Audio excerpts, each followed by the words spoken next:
3, 2, 1, let's go. All right. So this is Die, side-scrolling 2D platformer. Think Kirby meets Super Meat Boy. That's the best way I can describe it. So we enter this overworld. We can collect pigments. So basically, the main character is called Hugh, fittingly enough, to fit in with the theme of color. You're collecting 5 pigments per level. Basically, the 4 necrolytes, or basically mages or wizards, stole the color from this world. And it's your job to get it back, or basically collect all these pigments from all the levels. 60 pigments per world is minimum. And the more pigments you collect, the more levels you unlock. And it's basically just a collect-a-thon. It's pretty self-explanatory, honestly. And basically, that's kind of it, and just kind of enjoy the gameplay. I'll introduce my couch. Actually, they can introduce themselves. Sure. My name is Lordimus. Mike. I am one of the co-devs with my buddy here. My name is Danny. I go by Manern. But yeah, so we're from Backcountry Games. This is actually a game that we made. Anyway, so yeah, we're happy to be sitting on the couch with TGH. This is awesome. So I did most of the level design and the coding, and Danny did most of pretty much all of the art, music, and UI work.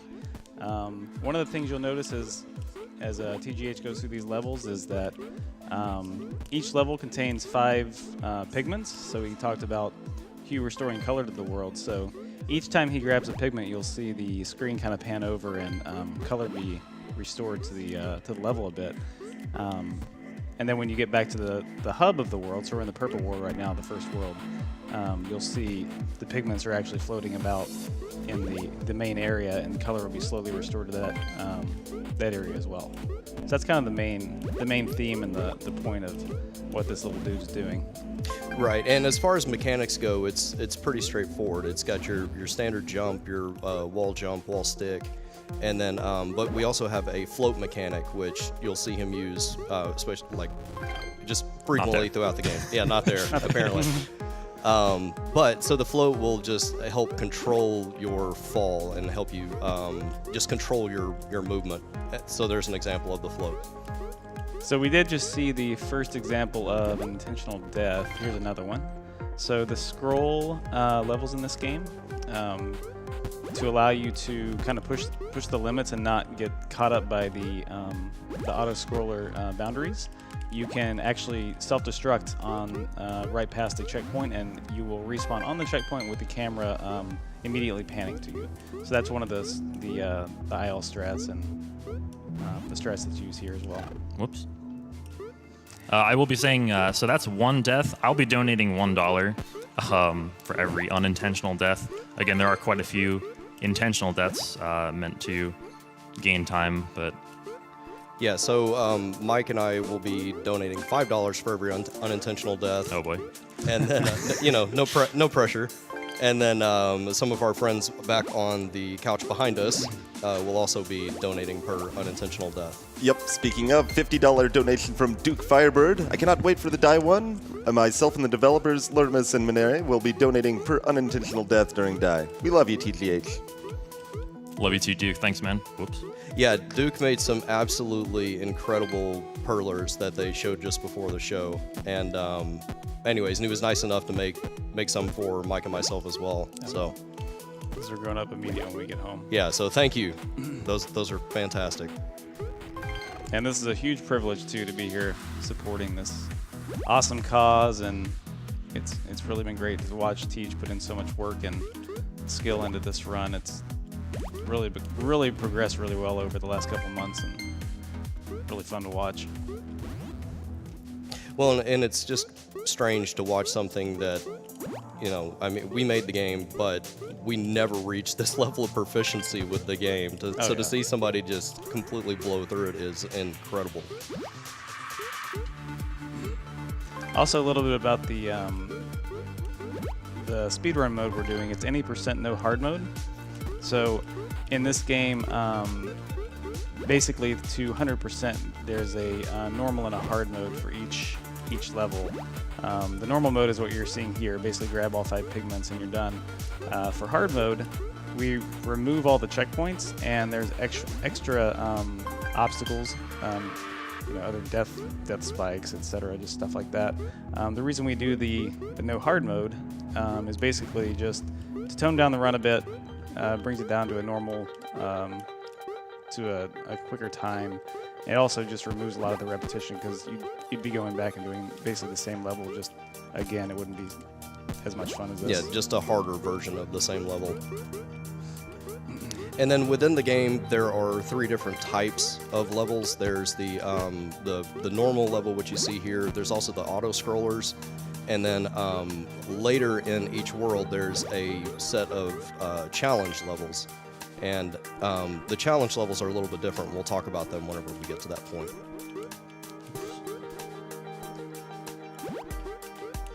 Yeah, the game's very straightforward, just like Couch said. But there are a lot of faster ways to do things. For instance, like you'll see some shortcuts in some levels that are very difficult to take. I'll be taking some of those since this is a real-time run. A lot of IL runners use those strats since that's the most optimal, and you can obviously reset over and over doing an IL and not have to worry about resetting an entire run. Shout outs, by the way, to Mystical, who owns, I think, pretty much 80% of the IL records in this game, and also helped a lot with routing of the ILs as well. Also, shout outs to Extra Tricky, who routed a lot of these levels as well, including this one. And these challenge levels too, also, there are 100 dust particles in these levels. Each 20 count as 1 pigment. So basically there's still 5 pigments in the level, but I'm collecting all the dust particles as well. I'll basically typically be collecting all of them in the challenge levels that we do, with the exception of a few in the green world. So, and with these levels, there's no checkpoint. So when you die, you have to start the level over. Yeah, that's the most difficult part about those challenge levels as well. So if you notice at the top, we're in the purple World Hub right now. It's a lot more colorful than it was before, of course, but we've got 50 out of that 140, just went away. You need 50 to unlock the boss, and we are there now. So here we have the vultures. Yep, this boss is pretty interesting. You just need to, basically, we have strats to stand in certain places to guide these fireballs to hit the vultures. The aim is to have the fireballs hit the vultures. In order to do that, the game just crashed. Oh no. You need to patch Is there that. a dev in the house? Oh no. This has never happened before. Wow. So I'm closing the program. All right, we'll get this right back up soon. Hopefully it doesn't happen again. The data should save, so it's not like I have to start the run over again. Hang on 1 second. Whoops, that's not the right one. Meantime, we got a $100 donation from Space Cowboy. Hey, TGH, try not to die too much. No more than 15 times. It's too late, man. It's too late.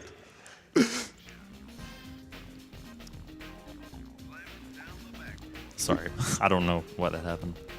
We've also got a $20 donation from Efren Deer. It says, hello AGDQ, hello TGH. Hope you'll have a wonderful die run. Hopefully. Yeah, it should have auto-saved. Which I'm dying to watch. Should've. Yeah. TGH, no return of the slurry speech, please.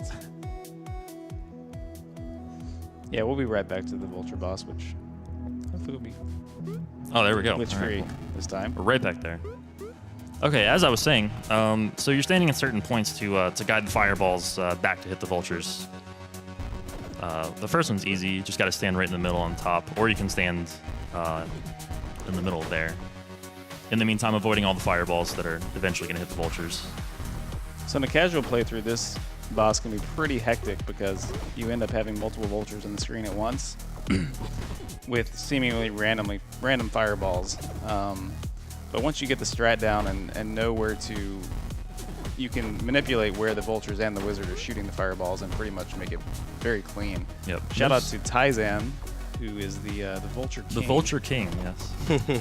So there's a specific strat I can try here to get a quick kill. See if I can get it.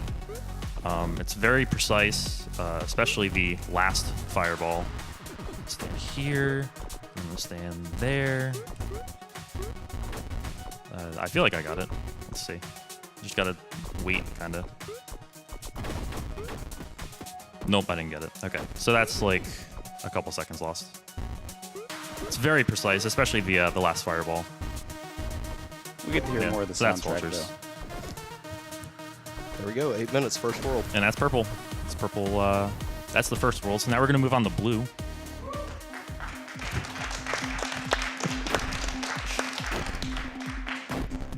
Now, as far as the game goes, the difficulty ramps up dramatically starting around blue. TGH makes it look easy, but the difficulty definitely starts to spike around now. Should we count that as an intentional death, by the way, or an unintentional death, or multiple? I don't think you actually died, so I didn't die. yeah.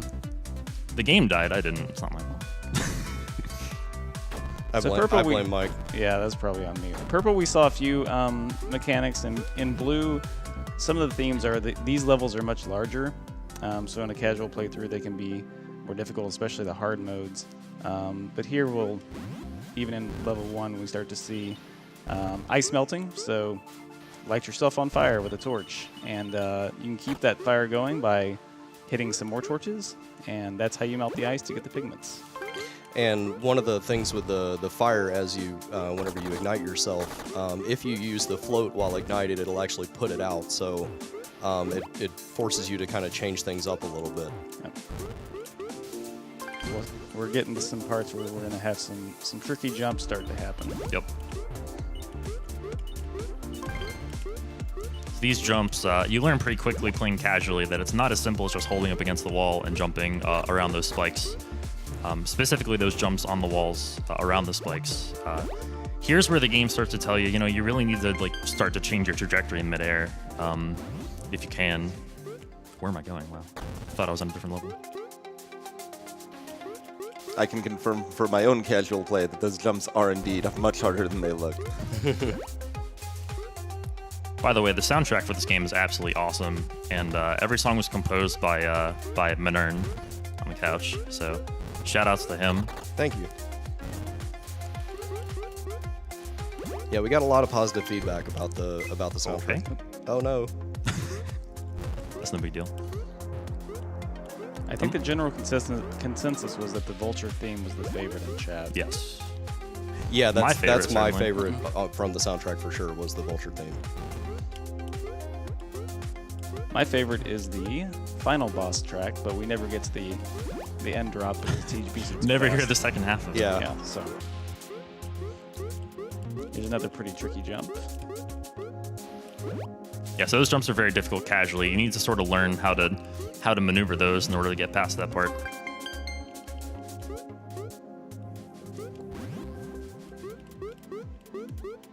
Notice that a lot of the titles of these levels are actually named after some pop culture references. Some of them are pretty obvious. We got pop culture references. We've got some movie and book references, and we've got some. We even got a name after Velhart, who is a streamer that's in the. I don't think he's in the crowd right now, but he's on premise. He was the first guy to beat this 100% upon release. So, and then we've got the whole world, of course, which is named after TGH.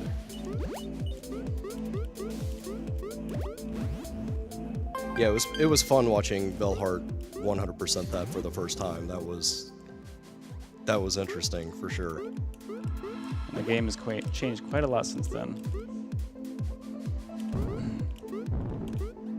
And for the speedrunning community specifically, you'll notice there's quite a few functionalities built in. We do have IGTs, so we've got in-game timers. We've got IL timers, full game. We track the different categories. 100%, 80% no hard mode, which is what we're watching here. You won't see this here, but we do have a ghost system, and if you're not familiar with that or not sure what I mean, it's basically once you defeat a level with all 5 pigments, so once you 100% a level, then if you play that one from now on, then you'll have a little ghost there, which basically has recorded and tracked your path, so you can practice against yourself, which is kind of neat. There's a faster cycle I can make in this level, or not faster. It's just the best cycle. Requires pretty tight movement around this part right here with these moving spikes. let's see if I can get it.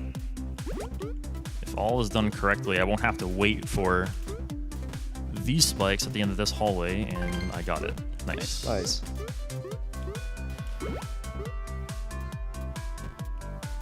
And part 2 is this. All right, nice, cool. This part looks really cool if done correctly. Flame. Nice. Yeah, Very nice. that's Yeah, so one of my keep- favorite very clean. sections. Keeping in mind, you can't float during that section either, or else you snuff out the flame. So you can go underneath that, but you won't get the pigment as a result. Yeah, so there are quite a few places within the levels that there are easier routes to take, but they do take longer. And of course, we're missing a lot of the insane Midge IL strats. Oh yeah, I can't do it. Mitch does. Do not try at home. On the keyboard, no less.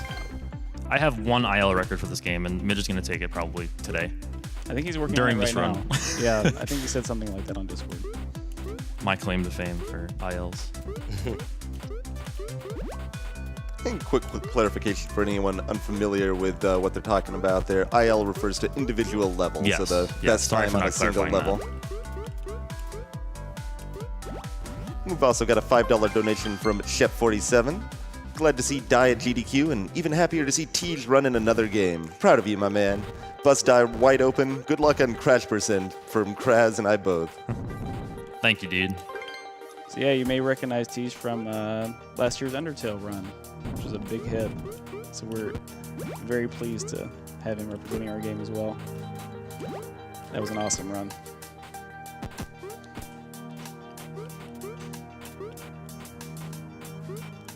So, fun fact about this level. This level is actually patched, basically in order to accommodate the speedrun community.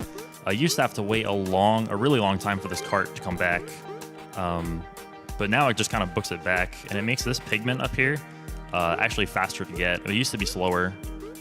It used to And be we a used to- skippable pigment. We Yeah. used to make it up in Blue Challenge 4, I believe, but yeah, but now it comes back a lot quicker. One of the many ways, honestly, that this game has really accommodated the speedrun community, which you don't find too often these days, actually. I think it's pretty awesome. And on this level, you'll see a strat which Tej has come up with. I'm gonna try Was it. today, yesterday? Something like that. So we used to self-destruct, or I used to self-destruct rather, on this checkpoint right here. But I recently found the way to skip that. It's a lot tighter to get this cycle. You can skip the bottom half of this part of the level by doing this strat. So you basically skip that, but then this part is pretty tight. I actually might miss it. So basically, if you hit those lasers, Okay, you'll get frozen and just fall to your death. good. So that was pretty Very perfect right there. nice. Right, so that whole segment was one of those things that the speedrun community found, and we were just completely dumbfounded. It's not something that we had intended, or they skipped the entire section, and we left it in because it was just fun to watch.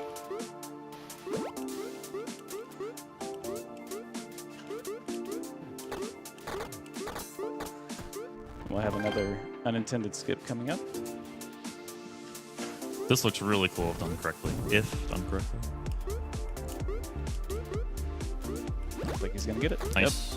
So you're supposed to use that orange flame right there to melt that ice, but slightly faster to use the green one. Keeping in mind you can't float, which makes that strat pretty difficult. Probably the most important level in the blue world right here. Very long challenge level. It's about a minute long, and if you die again, you have to either restart the level or get your last couple of pigments in Blue Challenge 4, which is pretty slow.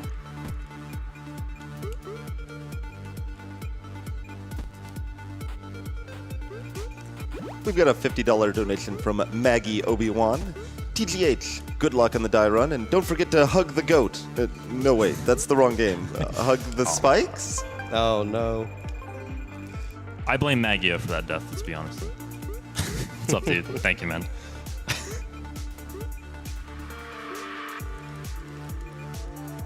We've also got a $50 anonymous donation. Had to donate during Tej's Super Meat Kirby run. This week, my dad starts his second battle against cancer, and we're all hoping it'll be successful and lead to many more years of gaming together. Thanks for all that you do.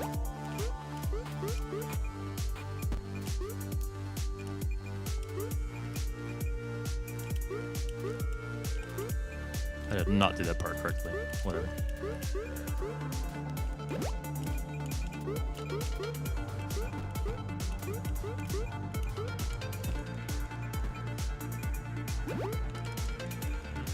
So this end part is completely cycle based, so I'm just gonna wait for the cycle to come back. There we go. Oh, that was weird. That was kind of close. We're fine. All right, so now we're headed over to Ice Golem, which is the boss of the Blue Worlds. There's a little bit of a speed strat here involving this dude. We're gonna skip a cycle, or we're gonna try at least. So he shoots. So basically, this dude gets really mad, throws a tantrum, lights himself on fire, and allows you to melt the ice blocks and get away from him. He's not very smart. Somehow the ice doesn't melt. Can you explain that? No. Video game logic. Doesn't make any sense. I don't know. Why are there floating eyeballs that shoot fireballs? I mean, get with it, guys. Come on. Seriously, this is just plain physics. Little slimes with spiky helmets.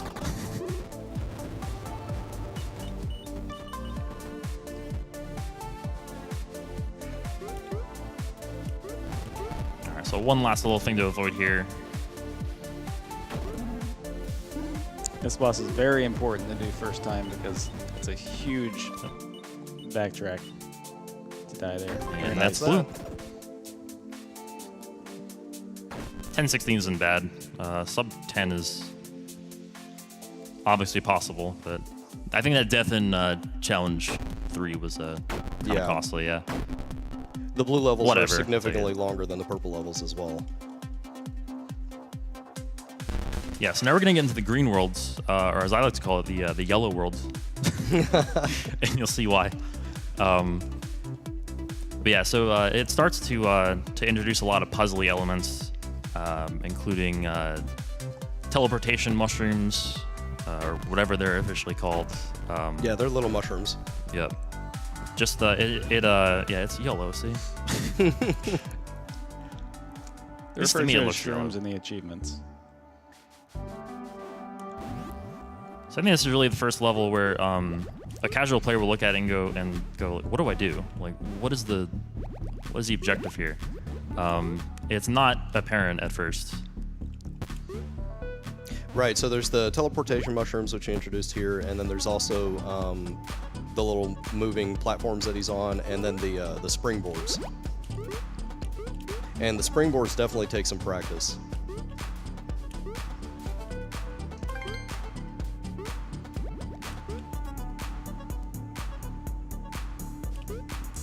This part's a little bit trial and error. You just have to like kind of go in the mushrooms and That's where the first see what's puzzle- there puzzle before you. elements really start to evolve, Yep. emerge. This is probably one of my favorite levels in the game, though, because once you finally figure it out, there's something kind of satisfying about it. This level's pretty cool. Honestly, all these levels are cool. Especially like the mid to later green levels, I'm really a fan of, like green 6 and green 4. The second half right here coming up is pretty tricky from here on out. So this jump right here looks pretty simple when he does it. It's very difficult for a casual run. Yeah, so again, all of the level design was done by Mike, and he did an awesome job. And then here, This part you just kind of have to throw yourself up here and hope you don't get hit, and I didn't. Nice. That's cool. very nice. Yeah, the cycle can kind of screw you over there, but if I just say, like, there's a checkpoint right there, so if I die, it's like, so be it. I lose 2 seconds or whatever. Well, I'm going the wrong way.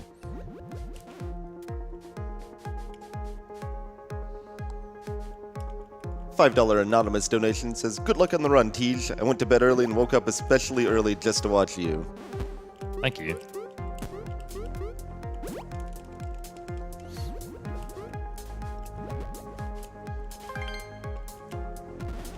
This part can be tricky, so if you blink, you miss it. That pigment, oops, I died.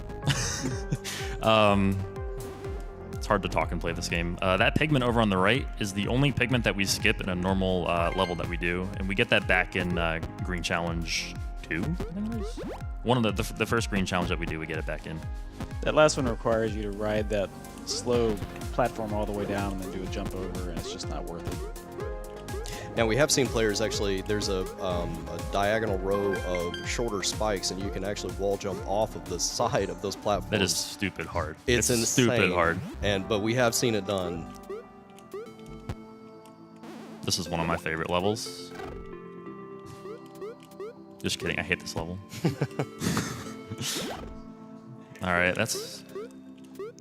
there are 15 intentional deaths in the run, so we're gonna take the total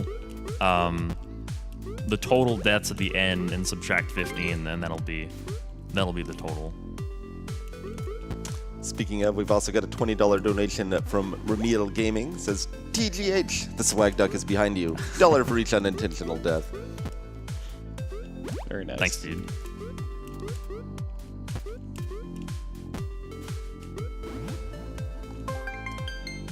We've got $20 from Kona Rican. Must donate for such an original game and one that looks so fun. Take some greenbacks for such a wonderful cause. Let's work together to stop cancer from making people so blue. I hope this donation is red, just so I could work in one more pun. Fantastic. Very nice.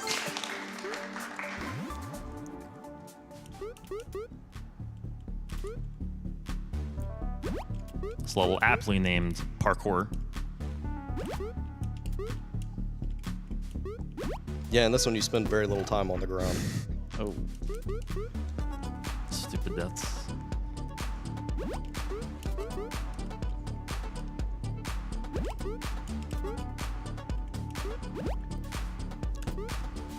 There we go. That pesky spike. And all you have to do is jump to get over.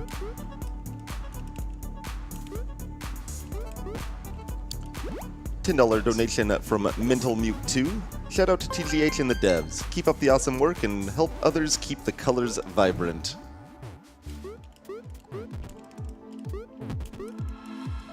Yep, so you just saw the spike wall open up above, so...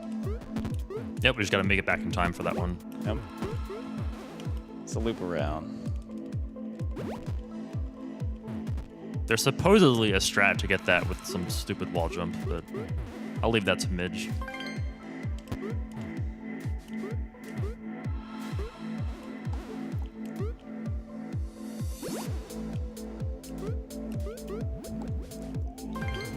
So this part of the level, you can actually jump through these diagonal bullets, but I'm not going to try that. You can, but it's pretty luck-based, basically. I don't think I've even seen that done. I've done it on accident before. Alright, so this level is ultra confusing for a casual player at first. You need to set off that left cart first before hitting the right one, so that when you take this mushroom up here to teleport back toward the left side of the level, this cart is on its way back.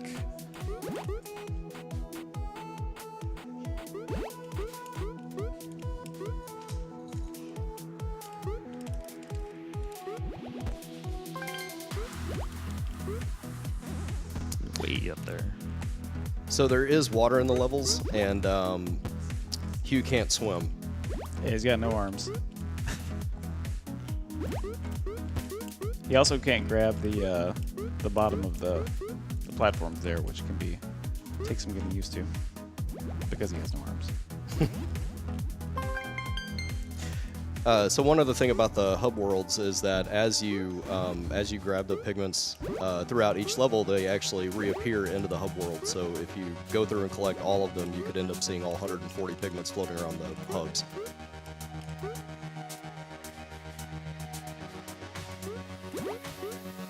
Best track in the game right here. Best music track in the game.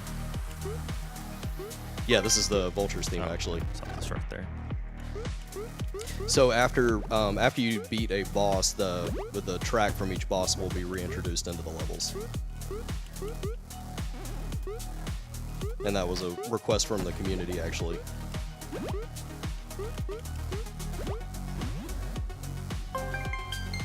All right, so that pigment that I skipped in green 3, we're gonna get back here, and this level is actually really convenient to do because these first 20 dust pigments are pretty convenient, and then there's just a spike right there. Just jump into it after 20 straight, and that counts as 1. So that made up the earlier one. A 9-second level. All right, this level's super important. This is one of the more challenging levels in the game when you're, especially when you're on pace for a decent run, which I'm not really, but. Because right here it keeps you up in the air for quite a while. Yep.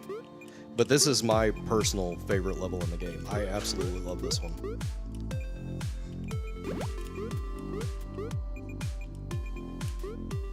And once again, dying on these challenge levels sets you back all the way at the beginning, so there are no checkpoints.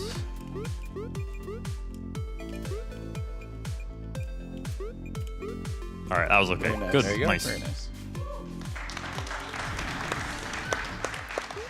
All right, my buddy. Give him a little kiss. Slime King. So, other fun fact, I died so many times playing this game casually that they had to nerf it. A few times. Yeah, this boss, though, I can leave further explanation up to you guys, but this boss has been through several iterations. Yeah, so this boss has been through quite a few iterations, actually, but the mechanics themselves are pretty straightforward.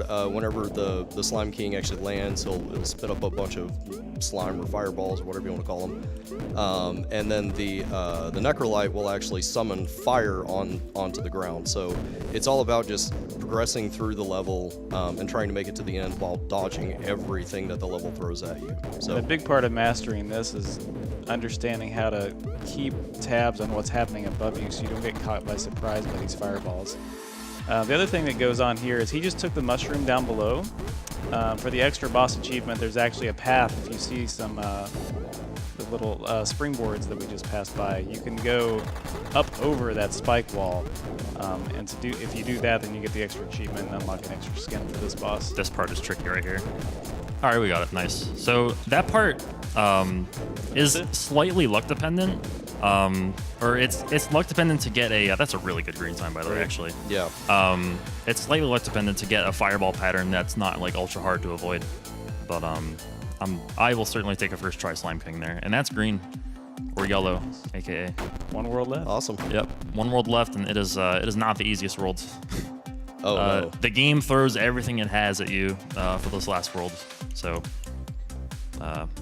better be prepared. Well, to celebrate that awesome green world, we have a $500 donation from Pans2. Wow.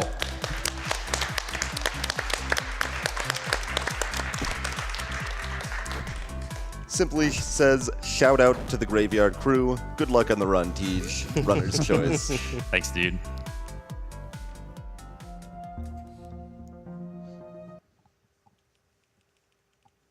Crash. Oh no.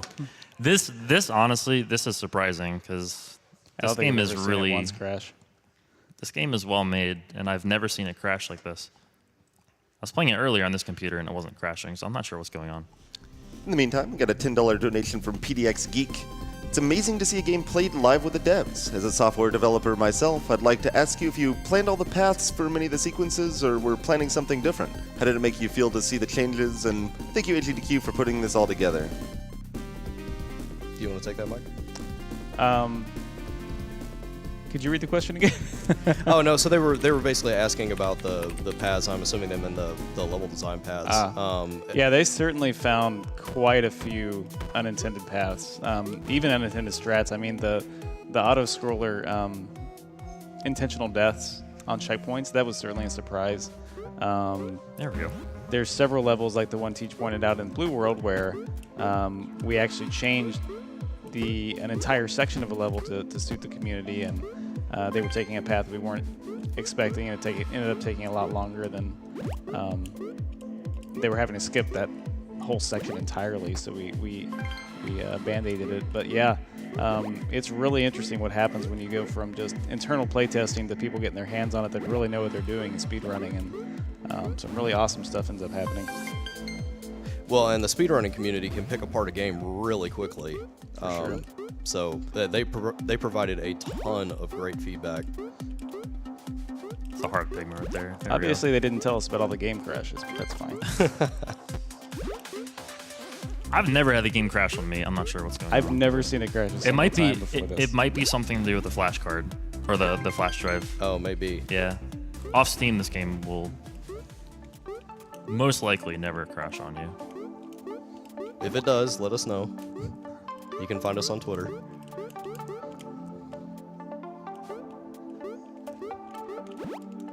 And this level is the level that I struggle with the most. That whole section right there, he made it look easy, and that one section is the hardest section in the game for me. The second half's difficult too. It's very easy to.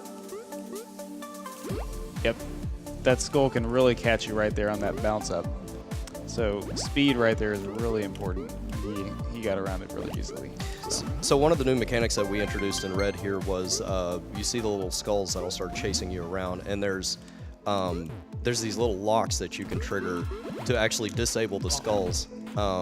So it'll make the level a little bit easier for you, but it typically will lock out a pigment, so you'll lose being able to collect one of those pigments, but you'll make the level a little easier for yourself. Right. It's typically a casual run strat where you don't care about getting all the pigments. You just want to get 50 for the world and advance to the boss and beat the game.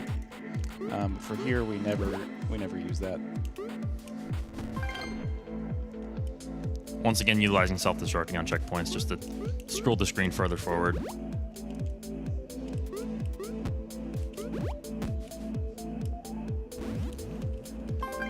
Got a generous $152 donation from Ack the Boca. It says, when will TGH go to Turtle Rock?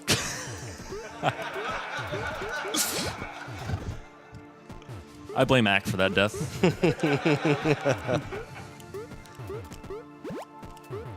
Shoutouts to Ack the Prophet. That's a pretty hard thread the needle there. Okay, good. This level's called Patience, and if you've ever played this level, you'll know why. This level is called Patience, and I have none, so.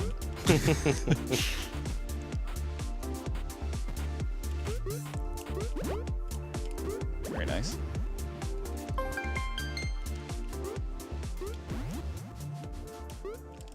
The beginning half of this level, too, is treacherous. T just quoted this level many times as being the hardest one in the game, especially this jump coming up right here. There we go. Yeah, that's it. You have to kind of like S-shape your jump there a little bit to get past that.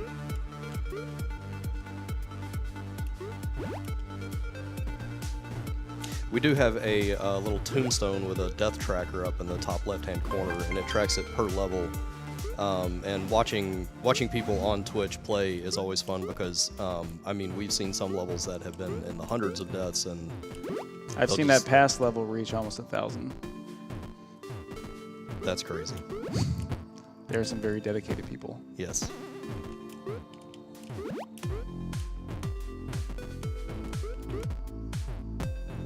We've got a $150 donation from Atkasha. Thanks for making me stay up. As always, all the best to you, TGH. Thanks, Akasha.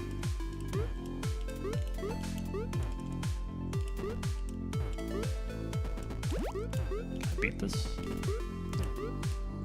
This level's called Aerials for a decent reason, I would say.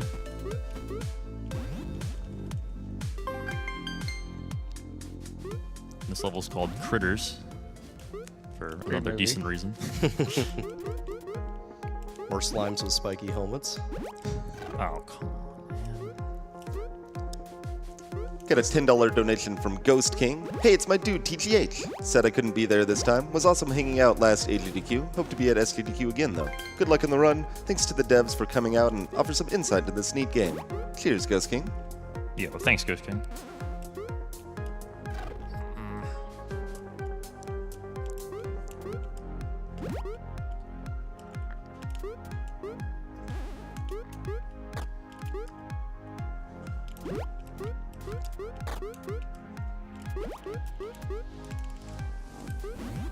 Only 2 deaths. Not bad. The world record is not deathless, by the way. No, it's not. I think we may have mentioned that, but it's something like 14, 15 deaths, so. At least we died early on the challenge level, so it wasn't. As far as I know, there's never been a deathless run. Oops. Okay, that's fine. Sort of. Maybe not. Let's see if I can juke this skull. Got him. Okay, there we go. Oh, nope, I missed one. Nope, not good. I thought I got him, but I didn't. I have a $5 donation from Dark Art 800. Hey Tej, don't forget that the boots are in redacted. Oops, my didn't mean God. to give you a spoiler. Anyway, good luck in this run. I did the same thing. We'll get through this level eventually. Also have a $20 donation. Hey Tej, Abutu here. Awesome to see you run a game at GDQ again, and to see the devs supporting our community for their game. Keep up the great work.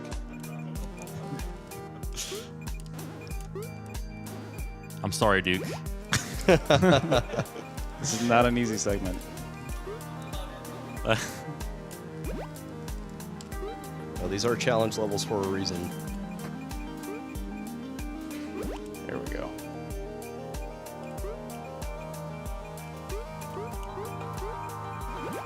Very nice. There we go. Awesome. Saved.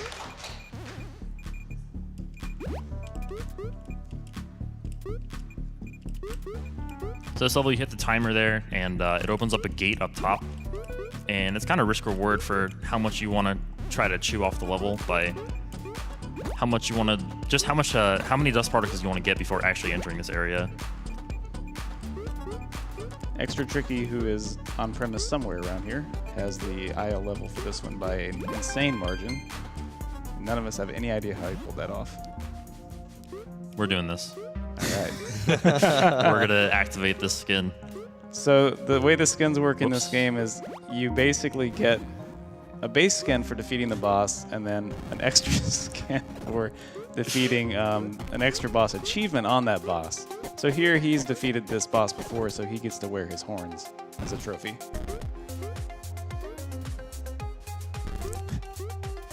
Which looks totally natural. So this is the final boss.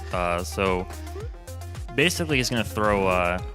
Here we go. He's gonna throw a bunch of skulls at me, and then I'm supposed to collect these jewels, shaped like keys, or with keys on them rather, in order to make the skulls disappear. Mage comes over, sets the platforms on fire. It can be easy to die if you don't pay attention, but the strat I use is pretty okay, pretty manageable. And time ends once the final skull is gone, or the final key is gotten.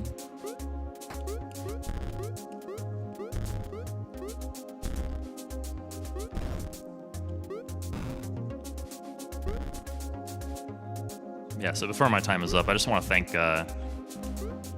first and foremost, I want to thank the devs for coming out and being on the couch, showing support. You guys are awesome. Thank you so much. Yeah, Like, this has been great. This has been a lot of fun. I was saying earlier, probably the only instance this GDQ where the couch actually knows more than the runner about the game, and as it should be in this case. But yeah, thank you guys very much. Well, it's fun to actually see somebody play it at this level of proficiency as well. I mean, it's a little mind blowing. We do have a Discord for speedrunning. Die if you want to join. We're all active there. And time's coming up on this last jewel and time. Very nice. Nice.